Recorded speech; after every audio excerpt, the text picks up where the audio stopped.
Bueno, y mediante las encuestas que estábamos viendo, ya que se acercan las elecciones generales que se vienen en octubre, tenemos como invitado especial al licenciado Francisco Solares, analista político. Buen día, Francisco, bienvenido, por favor. ¿Cómo ve este tema de las encuestas que van subiendo? Buen día, María José, ¿cómo va? Un saludo grande a toda la audiencia de Canal 15. Bueno, las encuestas prácticamente ya empiezan a mostrar ciertas tendencias que ya lo han venido tratando de posicionar a algunos candidatos. Las encuestas ahora son con más frecuencia, estamos ya dentro del proceso electoral como tal, entonces yo creo que van a formar parte de una consolidación de una percepción ciudadana hacia tanto el oficialismo del movimiento al socialismo como algunos de los opositores. Vamos a ver movimientos de números, seguramente al pasar la campaña, algunos irán aumentando, otros irán disminuyendo en la medida en que la estrategia electoral de los partidos políticos vaya cimentándose justamente en ganar primero los votos que son de las personas indecisas, que eso es importante, que es un 20%, un número elevado. Es ahí prácticamente donde puede jugarse mucho, sobre todo para el MAS y también para algunos de la oposición, para conseguir diputaciones sobre todo. Y esto va a hacer que la lucha en redes sociales, en los medios de comunicación, bueno, sé que todavía no hay propaganda en televisión, pero sobre todo en discurso, que va a ser amplificado por algunos programas, va a ser muy fuerte. Se van a empezar a lanzar no solamente las propuestas, que son muy vagas en realidad, pero lo que vamos a ver con mayor intensidad es justamente acusaciones de uno y de otro lado, tratando de polarizar primero la elección a favor del MAS, pero también al mismo tiempo va a haber una polarización y una lucha dentro de la propia oposición, ¿no? Por recuperar espacios, por ganar justamente esos votantes que le van a servir para consolidar los poderes regionales. Por ejemplo, en este caso con el movimiento al socialismo, conocemos que María Araneli Viana está como candidata a senadora de Santa Cruz. El otro día salió a declarar su padre en contra de ella. ¿Esto afecta al movimiento al socialismo? Sin lugar a duda afecta, y afecta de una manera muy negativa, pero hay que tomar en cuenta algo. Esto ha sido replicado solamente con mayor fuerza en las redes. Es un tema que no ha sido de mucho comentario en televisión. La televisión tiene una llegada muy amplia.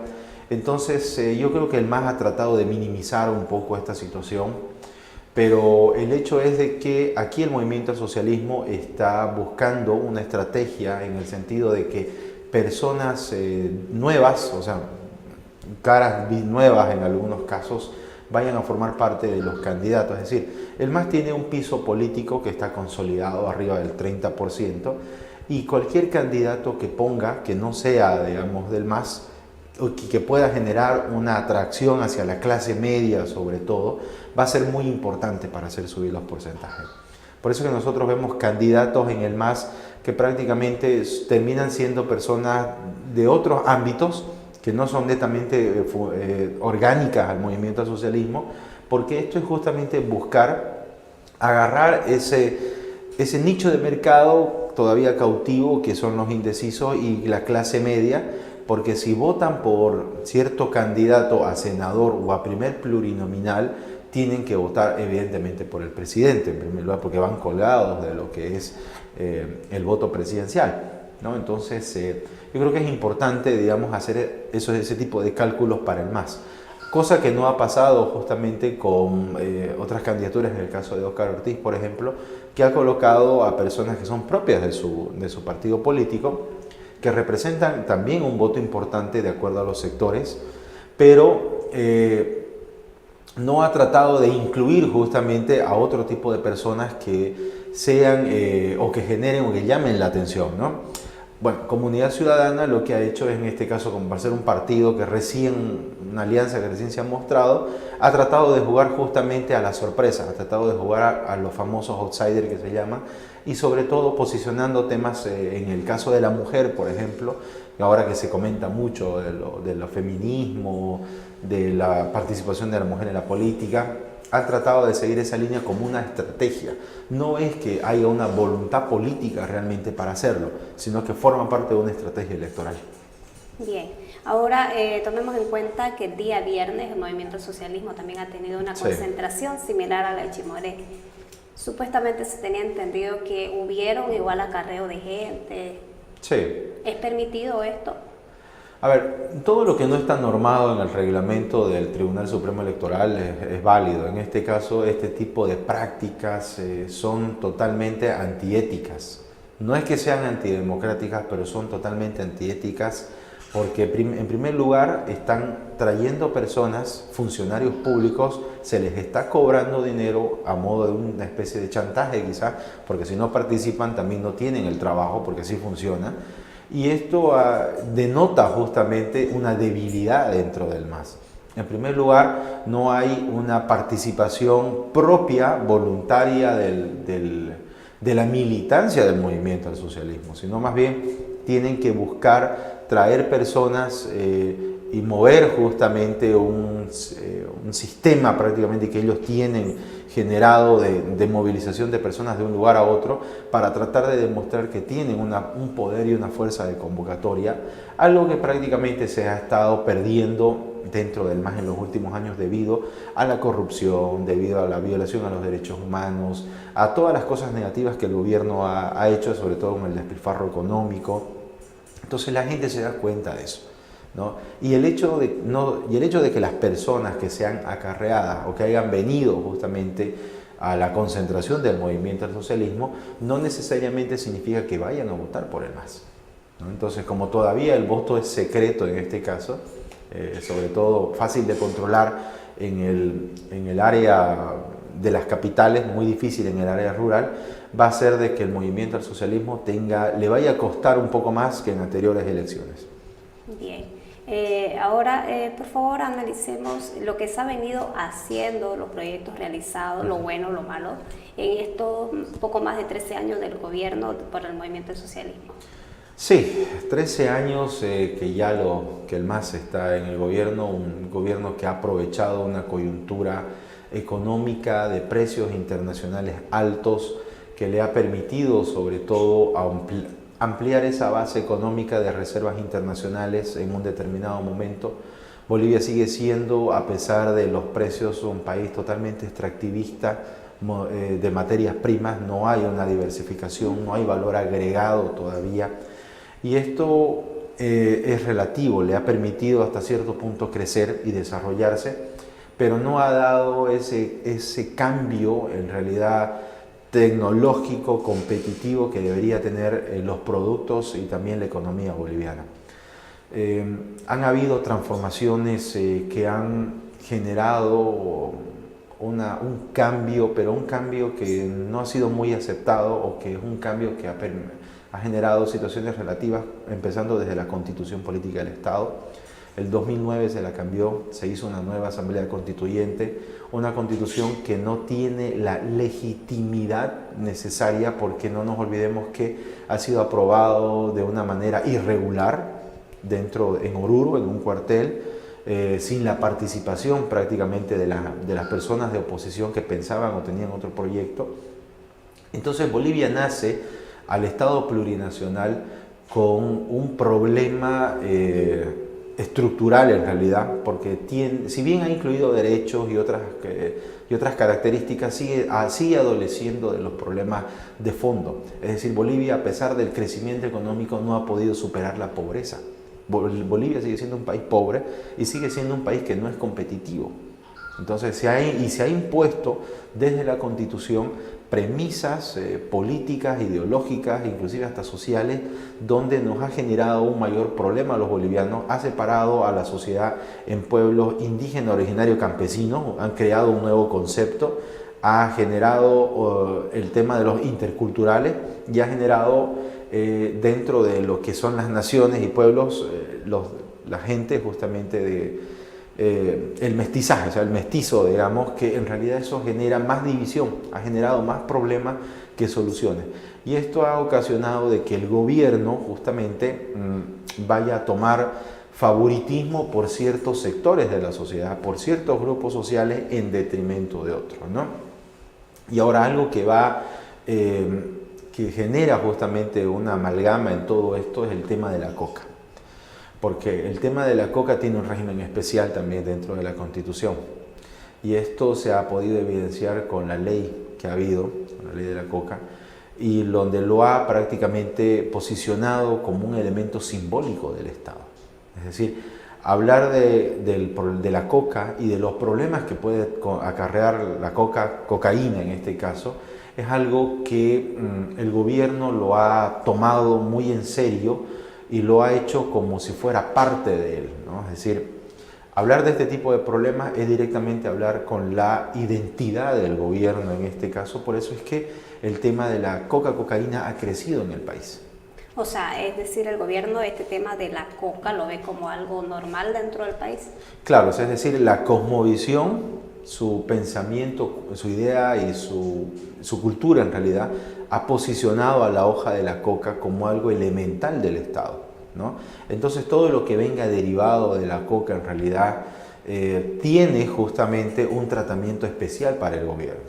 Ahora no nos olvidemos que la materia prima de la cocaína es la hoja de la coca, ¿no? Entonces yo creo que el gobierno en este caso entraría en una contradicción si empieza justamente a luchar o a empezar a erradicar la totalidad de la hoja de coca excedentaria. ¿Por qué? Porque estaría yendo en contra de sus propias premisas. Y esto ha servido justamente para darle poder y darle una mayor fuerza económica a los grupos de cocaleros que están en el trópico de Cochabamba. Es decir, un bastión político, violento inclusive del movimiento al socialismo, es justamente las 6 federaciones del trópico.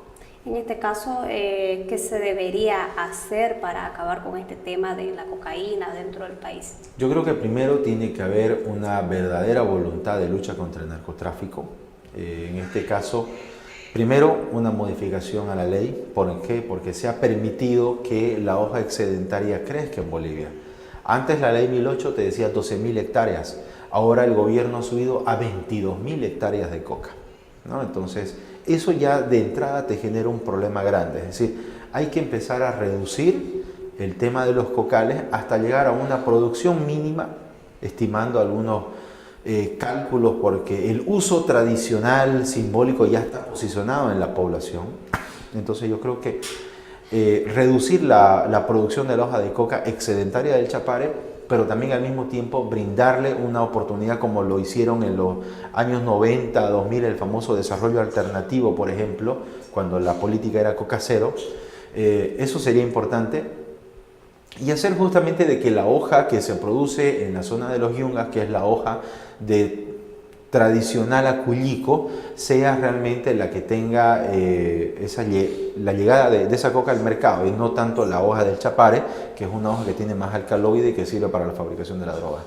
Muy bien, muchas gracias por sus informaciones brindadas, Francisco. Sabe que las puertas del canal están totalmente abiertas para una nueva entrevista. Gracias. Gracias por las informaciones brindadas a mí y a los televidentes. Son 194 años, ¿no?, que Bolivia va a cumplir el día de mañana, 6 de agosto. Estamos en medio de este proceso. Estamos prácticamente a 6 años de llegar al bicentenario de la fundación de la República. Y yo creo que todavía Bolivia no ha encontrado un rumbo para poder solucionar los problemas estructurales que tiene. Pobreza, subdesarrollo, falta de competitividad, por ejemplo, son temas que no se están abordando como tal dentro de esta campaña electoral. Y eso es muy preocupante porque estamos yendo a analizar las ramas, es decir, las hojas, y no estamos analizando el centro, no estamos analizando el tronco del problema, ¿no? Y esto parte prácticamente desde la modificación de la Constitución Política del Estado, porque el problema del Tribunal Constitucional, del Tribunal Supremo de Justicia, de los fallos que se emiten interpretativos violando a la Constitución, nacen desde estas instituciones que han sido amparadas bajo la Constitución Política del Estado, porque se las tiene que elegir ahora de manera democrática, supuestamente, cuando antes había una selección institucional, ¿no? Entonces, el tema de la salud, el tema de la educación, el tema de los recursos hidrocarburíferos, los recursos estratégicos del Estado y la tutela del Estado sobre este tipo de situaciones genera problemas. El tema económico, ni qué decir, el gobierno tiene un poder sobre la empresa privada debido al modelo social, social comunitario que le llaman ellos, que no ha permitido justamente el impulso de la empresa privada y más bien tiene problemas, ¿no? Respecto al tema de salud, se tiene entendido que muchos hospitales están queriendo cerrar, en especial el Hospital de la Mujer, la maternidad percibida. Claro, y eso es, mira, fíjate bien cómo el tema, por ejemplo, de los hospitales es una muestra clara. Tú tienes problemas económicos en el Hospital de la Mujer. El otro día hubo una declaración del director, son 25 millones de bolivianos que se les debe, ¿no? Que no ha podido cumplir la gobernación y no ha cumplido el gobierno. ¿Cómo podemos nosotros garantizar el acceso y la mejora de la calidad de los servicios a la población? Modificando la Constitución. ¿Por qué? Porque el régimen del pacto fiscal y las autonomías está ahí. Le ha dado al gobierno la potestad del 85% del manejo de los recursos económicos en detrimento de las gobernaciones y de los municipios. Es decir, la Constitución Política del Estado te muestra los diferentes regímenes autonómicos y la ley marco de autonomía es la que le pone el candado a la gobernación y le pone el candado a los municipios.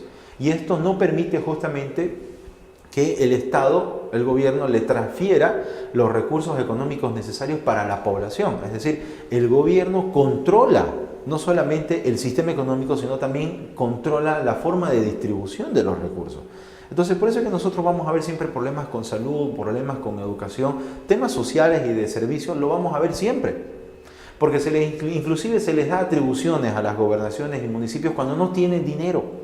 Entonces, ese es un problema estructural de Bolivia. ¿Cómo podemos hablar de pacto fiscal y de mejorar las autonomías y profundizar el sistema si no cambiamos la Constitución?